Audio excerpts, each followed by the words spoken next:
Welcome back, ladies and gentlemen, wannabe wizards, witches, and muggles from all over the world. This is Chewburger84 from the Alternate Reality Network, and today we're going to be teaching you some awesome tips and tricks on how to progress faster through Harry Potter Wizards United.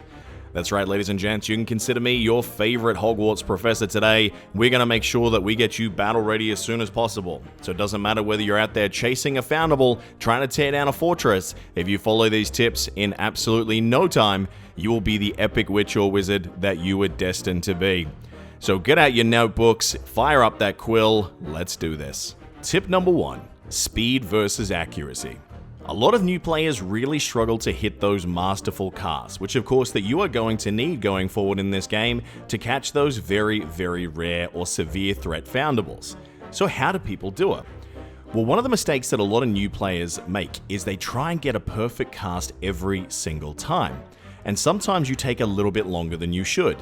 What a lot of people don't realize is the bar at the very top of the screen, as soon as you put your finger on your phone, will start moving from right to left, and that is a timer. The longer that you take to make your trace, the further down you start before your accuracy bonus is calculated. So in other words, if you have a cast that isn't quite perfect, but you did it very, very quickly, sometimes your overall spell score will be much, much higher. So you need to get a good combination of speed and accuracy when you're making these casts to get a better overall score. Now in the early days, this is going to help you catch much more of your foundables, sometimes sacrificing a little bit of accuracy in favor of speed. But don't worry, just like anything else that involves muscle memory, over time you'll be mastering those masterful casts in absolutely no time. Tip number 2, Master Potion Brewer. Now for those of you that have been playing the game for a little while now, I'm sure this is no surprise to you, but potions are a very important part of Harry Potter Wizards Unite. And pretty much whenever you have the materials or some spare time, you should be brewing potions. But obviously you want to be able to brew potions as quickly as you possibly can. Now some of you may not be aware of the fact that there is a way to make it faster. What you do is when you are brewing a potion, click on the handle, and this will cause the camera to zoom in slightly over the cauldron. And then you'll see some master note papers arrive at the top of the screen. Now when you move your fingers across the face of the cauldron, you will start to see that you are making a spell, if you will, that will allow you to create a master note and make this much, much faster if you can complete the pattern in the correct order. If you do make a wrong turn, obviously it will bump you back so that you have to start again. So there are plenty of guides for this out there on the internet, but once you have done one potion 3 times, the recipe will be saved for you, meaning that you don't have to remember them by heart. Make sure you use these master notes as soon as possible to save time in the kitchen going forward. Tip number 3, rare foundables and how to capture them. There's nothing more frustrating in Harry Potter Wizards Unite than having one of your favorite rare characters from the books or movies appear only to run away before you get a second spellcast off. What we're going to talk about here is how to find these items easier, and more importantly, how to increase your chances of capturing them. So number 1, we want to lure them out of hiding, and we do that with a dark detector. When you go to an inn, you will have an option at the bottom right hand side of the screen that allows you to use a dark detector.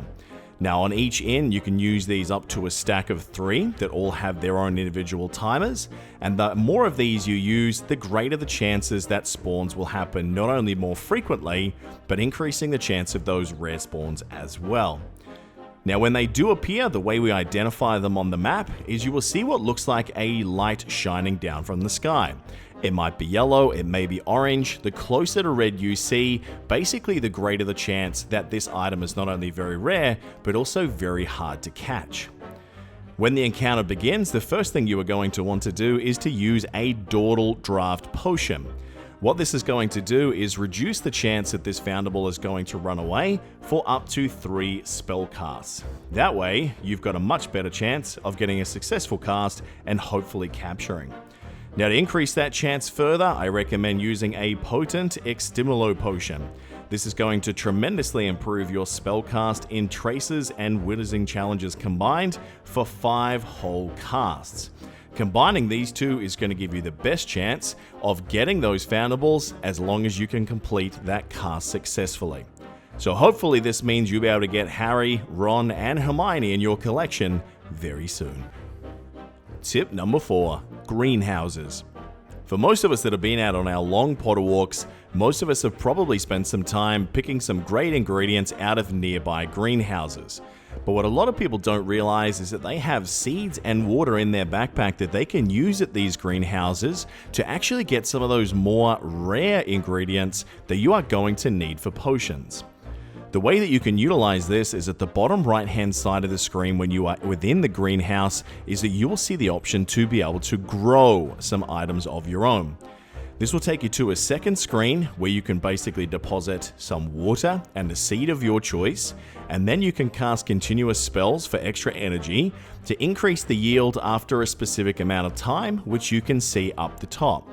This comes in incredibly handy because a lot of these items are very challenging to find for some of those potions that you are going to be used frequently. So with greenhouses, try and get into the habit of not only taking away those materials, but also growing some of your own. Tip number 5, profession trees. When new players start in Harry Potter Wizards Unite, it can be very challenging when you reach level 6 and pick a profession to know which skills to choose. Now, the best advice I can give you is to not invest in every single one that you see because some of them are definitely better than others. What I recommend doing is going further down the tree to have a look at some of your more powerful skills, and then trace yourself starting working from the end and working your way back to the start. Rather than investing multiple times in one particular part of the tree, it is better to move through until you've unlocked one of each, moving down towards the end. Now, at the moment, most players are suggesting that power proficiency for each of these professions, power are probably the best 2 upgrades in the game. Later on, however, once you've filled in the rest of the tree, there's no reason that you can't start taking those stamina, accuracy, and critical power options when you have completed your better abilities. Now remember, whenever there is a special event, it's very important to get in and log and play this game because there are some abilities that you can only increase if you have access to the green spellbooks. So we're very lucky that later on this week we'll have one such event. Me personally, I'm looking forward to getting the Beast spell available for my Magi Zoologists. So pick and choose, be like Hermione and choose which classes you want to take with your time turner so that you don't waste your time. Tip number 6, prestige. Now some of you may have found that when you are collecting around, you'll get these red notifications down the bottom indicating you have something to update in your registry. But then you go to your registry and there is nothing there to find. This quite often means that you may have completed one full section of your registry and the game wants you to trigger a prestige upgrade. What this does in the top right hand picture of a frame is that we'll upgrade the frame from basic to bronze, from bronze to silver, and silver to gold, for example, meaning that it will restart that part of the collection, and as you collect them again, it will give you significantly more experience. Now, if you have a farming location somewhere nearby to your house or somewhere in your local town that has an increased chance of a particular type of foundable of the same family, this means you may have an increased chance of getting more XP per foundable if you have already prestiged that section. So this is something not to be scared of. It's not going to reset your collection, so don't freak out. In fact, it's a great way of progressing your way to being a more powerful wizard much faster. Tip number 7. Fortresses and the fastest way to get XP for new players. Now for many new players, when they start making their way into fortress challenges, it's very tempting to climb as high and as fast as you possibly can. But if you're trying to level up as fast as possible, sometimes this is actually not the best way to go. Those of you that have climbed to higher challenges have probably found that while they are beatable, they can be very, very draining on your healing potions, especially if you are not a Magi Zoologist or one of your friends is not a Magi Zoologist. Now, that means that we need to find the best bang for buck when it comes to these towers. Now, lucky for you, myself and many of the other players that have been playing for some time have been testing this for you. And it seems that the best way to get experience in the game right now in a 60-minute period is to take an experience potion, open a challenge tower, Go to the level 1 challenge, using a runestone 1 or 2, and making sure that you can clear each of the beasts in there in a maximum of 2 or 3 casts. This means that it's at the right difficulty for you. If you're one-shotting everything, you may even want to move up to challenge 2. What this allows you to do is to clear in 1 to 2 minutes a full node for up to 500 experience points. To compare this, if you were to go up to a level 2 challenge, the increase in experience is only 20. And that means that the higher difficulty, the higher cost of spell energy is not necessarily worth it. So again, for the fastest XP in the game, use one of your experience boost potions, head to a tower with plenty of spell energy, and burn your way through all of your level 1 runestones in a tier 1 challenge. This will obviously change later in the game, but for now, while we're all trying to be the most powerful wizard we can be, as fast as we can do it, this is definitely the recommendation from me. Tip number 8, fun with friends. Like many of these games, having friends out there in the wizarding world battling with you can definitely be better for your gaming experience. Now, at the moment, simply having more friends added to your friends code doesn't necessarily give you a direct benefit. However, when you defeat fortress chambers with in-game friends, it will increase the wizarding XP awards. If you defeat it with 2 friends, it'll be a 25% increase to experience, 3 friends gives 50%, 4 friends at 75%, and an amazing 5 friends gives you 100% increase in experience points.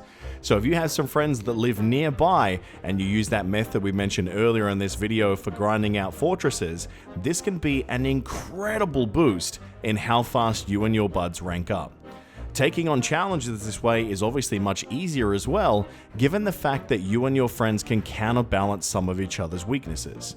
This means that you have a very good chance of taking those challenges down and becoming more powerful even faster still. Tip number 9, know your role. As with many role-playing game styles, you'll find that in this game, each of the different professions has its own benefits and weaknesses depending on what you are going up against. What you are going to find is that by having all 3 of the professions when you take on challenges is going to increase your chances of success because you can overcome each other's weaknesses. Auras, for example, are very good when fighting against dark wizards. You have the professors very good against confoundables, and you have the magi zoologists very effective against beasts. This means that you're able to successfully kill things faster when you are proficient against something else. Now conversely, each one of the professions has its own weakness, meaning that when you attack these things, you are going to do significantly less damage, which means you may need more healing potions because they're killing you faster, or it could mean that you need more spell energy because you're much slower in taking them down. So make sure before you pick your target when you're challenging with your friends, that you are sticking with where your proficiencies lie. Now, magi zoologists are obviously fantastic healers, they can keep their friends up, auras are incredible damage dealers, and professors are not only amazing solo characters, but bring a good balance of utility as well as damage as well. But knowing where your shining is definitely something to be aware of when you take on these challenges. Tip number 10. It's not just about the game. Unlike many other video games, Wizards Unite and games like Pokemon Go are an incredible tool for getting out of your house and making real-life friends. That's right, there are other people out there that love Harry Potter just as much you do, and using this game is a fantastic way of meeting new people in your town. I currently live on the other side of the world from where I was born in Dubai, and already I've been interacting with people who I've seen playing this game out in public. And that's another thing that's great, is that don't get caught up in just trying to find a nice little seat somewhere to maximize your ability to output in this game. It's a great way to get some free cardio in. As much as we all love video games, it's a great way to get those hips moving, to get talking with some new friends, and to enjoy all aspects of Harry Potter, both in the real world and of course in Wizards Unite. Well, there you have it, Chewburger84's top 10 tips and tricks for new players in Harry Potter Wizards Unite. What did you think? Was some of these a surprise? Or are you a little bit like Hermione and you already knew all the answers of these because you already read the textbook? You sneaky little wizard you. Now, while you're here, why don't you hit like and subscribe down below. If you want to see more content from us, make sure you hit that notifications bell. That's going to do it today for Alternate Reality, but make sure you stay tuned for more great content available in the very near future. Cheers.